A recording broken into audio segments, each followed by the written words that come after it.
அண்ணா ஒரு இளநீண்ணா. தண்ணியா வழிக்காமா? தண்ணி இருக்கிறதா வெட்டுங்க. தண்ணி இருக்குமா? இருக்குமா?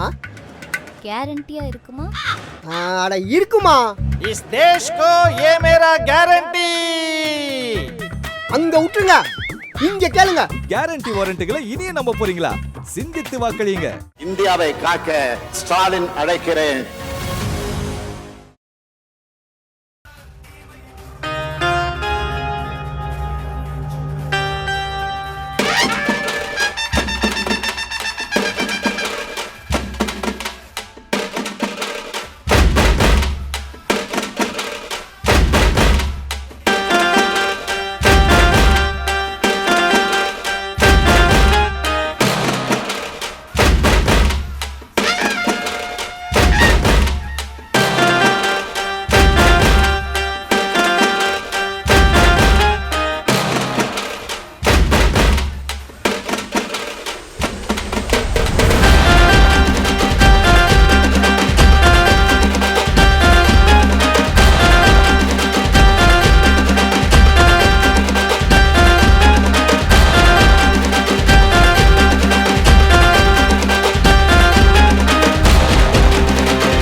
தொடர்ந்து நம்முடைய 3 தொகுதியினுடைய வேட்பாளர்கள் இங்கே உரையாற்ற இருக்கிறார்கள்.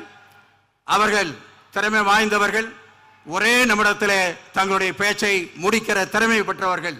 எனவே முதலிலே நம்முடைய ஈரோடு தொகுதியினுடைய சார்பாக ஈரோடு நாடாளுமன்றத்துடைய வேட்பாளராக நிற்கிற நம்முடைய அன்பிற்கும் பாசத்திற்கும் சகோதரர் நம்முடைய KE பிரகாஷ் அவர்கள் 1 நிமிடம் அரை நிமிடத்தில் முடித்தாலும் எங்களுக்கு மகிழ்ச்சியை என்று தெரிவித்துக் கொள்கிறேன். மாண்புமிகு தமிழ்நாடு முதலமைச்சர், நமது கழக தலைவர், நமது குடும்ப தலைவர் அண்ணன் தளபதி உட்பட அனைவருக்கும் வணக்கம்.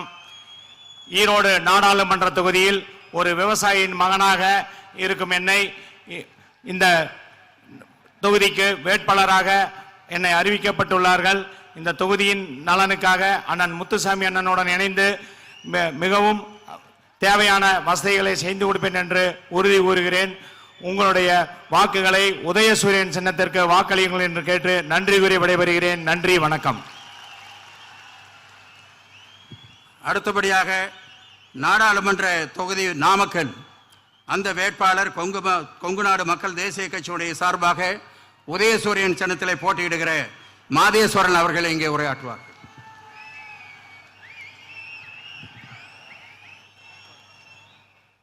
தமிழ்நாட்டினுடைய ஒப்பற்ற முதலமைச்சர் மாண்புமிகு முதலமைச்சர் அவர்களும் இங்கு இருக்கின்ற அமைச்சர் பெருமக்களுக்கும் நாடாளுமன்ற உறுப்பினர் அவர்களுக்கும் சட்டமன்ற உறுப்பினர் அவர்களுக்கும் கூட்டணி கட்சியை சார்ந்த தலைவர்களுக்கும் நாமக்கல் நாடாளுமன்ற தொகுதியின் மக்கள் சார்பாக மனமார்ந்த வாழ்த்துக்களை நான் தெரிவித்துக் கொண்டு திராவிட முன்னேற்ற கழகத்தினுடைய தலைமையிலான இந்திய கூட்டணியின் சார்பாக கொங்குநாடு மக்கள் தேசிய கட்சியினுடைய எங்களுடைய பொதுச் செயலாளர் மரியாதைக்குரிய அண்ணன் ஈஸ்வரன் அவர்களை பரிந்துரையின் பேரிலே மாண்புமிகு தமிழ்நாடு முதலமைச்சர் அவர்கள் VS மாதேஸ்வரன் என்னும் ஆகிய என்னை நாமக்கல் நாடாளுமன்றத்தினுடைய வேட்பாளராக இங்கே களமிறக்கியிருக்கின்றார்.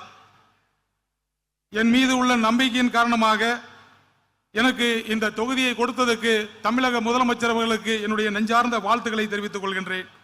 திராவிட முன்னேற்ற கழகத்தினுடைய அனைத்து மாவட்ட நிர்வாகிகளும் அங்கே கூட்டணி கட்சியுடைய நிர்வாகிகளும் ஒன்று சேர்ந்து அந்த களத்தினை மிக சூடாக்கி மிக அருமையான 3 லட்சம் வாக்கு வித்தியாசத்திலே என்னை வெற்றி பெற செய்வர் என்ற அந்த உறுதிமொழியோடு அங்கே பணியாற்றி கொண்டிருக்கின்றார்கள். எனக்கு உறுதுணையாக இருக்கின்ற திராவிட முன்னேற்ற கழகத்தினுடைய ஒட்டுமொத்த நிர்வாகிகளுக்கும் எனக்கு இந்த வாய்ப்பை கொடுத்த தமிழக முதலமைச்சர் அவர்களுக்கும் என்னுடைய கடமையை கண்டிப்பாக நிறைவேற்றுவேன். அந்த தொகுதி முழுக்க இருக்கின்ற அனைத்து பிரச்சனைகளுக்கும் கண்டிப்பாக தீர்வை காணுகின்ற வகையில் உங்களுடைய நம்பிக்கை நட்சத்திரமாக இருப்பேன் என்று கூறி வாய்ப்புக்கு நன்றி பாராட்டி விரைபடுகின்றேன். நன்றி, வணக்கம்.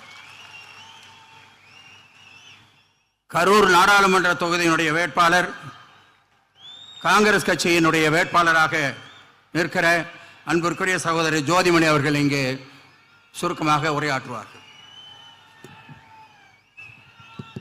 மாண்புமிகு தமிழ்நாட்டின் முதலமைச்சர் அன்பிற்கு மரியாதைக்கு உரிய அண்ணன் மு.க. ஸ்டாலின் அவர்கள் உள்ளிட்ட அவைக்கு கரூர் நாடாளுமன்ற தொகுதி மக்களின் சார்பாக எனது வணக்கத்தை தெரிவித்துக் கொள்கிறேன்.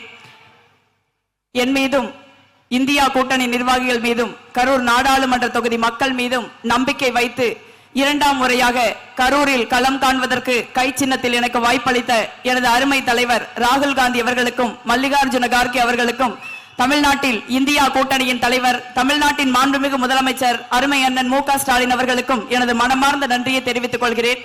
கடந்த 2.5 ஆண்டு காலத்தில் தமிழ்நாடு அரசாங்கம் பொற்கால ஆட்சியை நகர்த்தி இருக்கிறது. மகளிர் உரிமை தொகை, காலை சிற்றுண்டி உள்ளிட்ட திட்டங்கள் நிறைவேற்றப்பட்டிருக்கின்றன. கரூர் நாடாளுமன்ற தொகுதியில் மட்டும் 3 அரசு அறிவியல் கல்லூரிகள், ஒரு விவசாய கல்லூரி நடைமுறைக்கு வந்திருக்கிறது.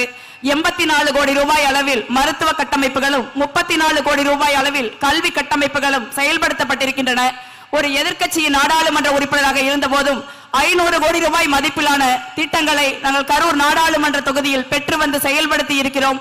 நாடாளுமன்ற உறுப்பினர் தொகுதி மேம்பாட்டு நிதியில் 51% கல்விக்கு மட்டுமே ஒதுக்கி இருக்கிறேன். இது இந்தியாவிலேயே ஒரு நாடாளுமன்ற உறுப்பினர் கல்விக்காக ஒதுக்கிய அதிகபட்ச தொகை என்பதை குறிப்பிட்டு 100 பள்ளிக்கூடங்களை நவீனப்படுத்தி இருக்கிறோம். இன்னும் தமிழ்நாடு அரசாங்கம் கல்வியையும் மருத்துவ கட்டமைப்பையும் 2 கண்களாக மாற்றி செயல்படும் இந்த சூழ்நிலையில் தொடர்ந்து கரூர் நாடாளுமன்ற தொகுதியை வளர்ச்சி பாதையில் மீட்டெடுப்போம் என்று சொல்லி வாய்ப்புக்கு நன்றி சொல்லி அமைகிறேன். நன்றி, வணக்கம்.